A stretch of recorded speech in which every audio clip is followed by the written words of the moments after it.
بسم اللہ الرحمن الرحیم الصلاۃ والسلام علیک یا رسول اللہ وعلی آلک و صحابک یا حبیب اللہ الصلاۃ والسلام علیک یا نبی اللہ وعلی آلک و صحابک یا نور اللہ صلی اللہ تعالی علیہ وآلہ وسلم۔ یہ ایک ہاتھ لمبا ایک ہاتھ چوڑا چوکور پتھر تھا جو ہمیشہ حضرت موسیٰ علیہ السلام کے جھولے میں رہتا تھا۔ اس مبارک پتھر کے ذریعے حضرت موسیٰ علیہ السلام کے دو معجزات کا ظہور ہوا جن کا تذکرہ قرآن مجید میں بھی ہوا ہے۔ اس پتھر کا پہلا عجیب کارنامہ جو در حقیقت حضرت موسیٰ علیہ السلام کا معجزہ تھا وہ اس پتھر کی دانشمندانہ لمبی دوڑ ہے، اور یہی معجزہ اس پتھر کے ملنے کی تاریخ ہے۔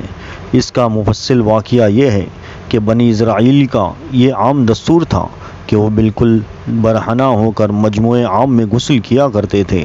مگر حضرت موسیٰ علیہ السلام وہ کا اس قوم کے ایک فرد تھے، اسی ماحول میں پلے بڑے تھے، لیکن خداوند قدوس نے ان کو نبوت و رسالت کی عظمتوں سے سرفراز فرمایا تھا، اس لیے آپ کی عصمت نبوت بھلا اس حیا سوز بے غیرتی کو کب گوارا کر سکتی تھی۔ آپ بنی اسرائیل کی اس بے حیائی سے سخت نالاں اور انتہائی بیزار تھے، اس لیے آپ ہمیشہ یا تو تنہائی میں یا تہبند پہن کر غسل فرمایا کرتے تھے۔ بنی اسرائیل نے جب یہ دیکھا کہ آپ کبھی بھی برہنہ ہو کر غسل نہیں فرماتے تو ظالموں نے آپ پر بہتان لگا دیا کہ آپ کے بدن کے اندرونی حصے میں یا تو برس کا سفید داغ یا کوئی ایسا عیب ضرور ہے کہ جس کو چھپانے کے لیے یہ کبھی بھی برہنہ نہیں ہوتے، اور ظالموں نے اس تہمت کا اس قدر اعلان اور چرچا کیا کہ ہر کوچے و بازار میں اس کا چرچا عام ہو گیا۔ وہ تہمت کی شورش کا حضرت موسیٰ علیہ السلام کے قلب نازک پر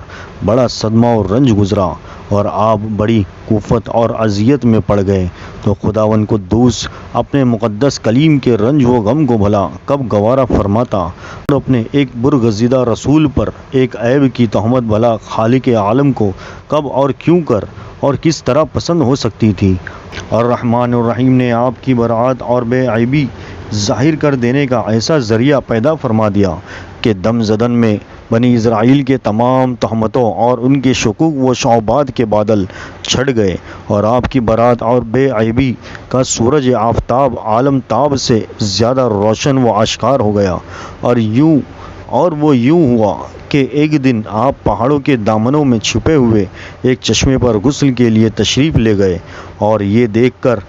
کہ یہاں دور دور تک کسی انسان کا نام و نشان نہیں ہے، آپ اپنے تمام کپڑوں کو ایک پتھر پر رکھ کر اور بالکل برہنہ بدن ہو کر غسل فرمانے لگے۔ غسل کے بعد جب آپ لباس پہننے کے لیے پتھر کے پاس پہنچے تو کیا دیکھا کہ وہ پتھر آپ کے کپڑوں کو لیے ہوئے سرپٹ بھاگا چلا جا رہا ہے۔ یہ دیکھ کر حضرت موسیٰ علیہ السلام بھی اس پتھر کے پیچھے پیچھے دوڑنے لگے،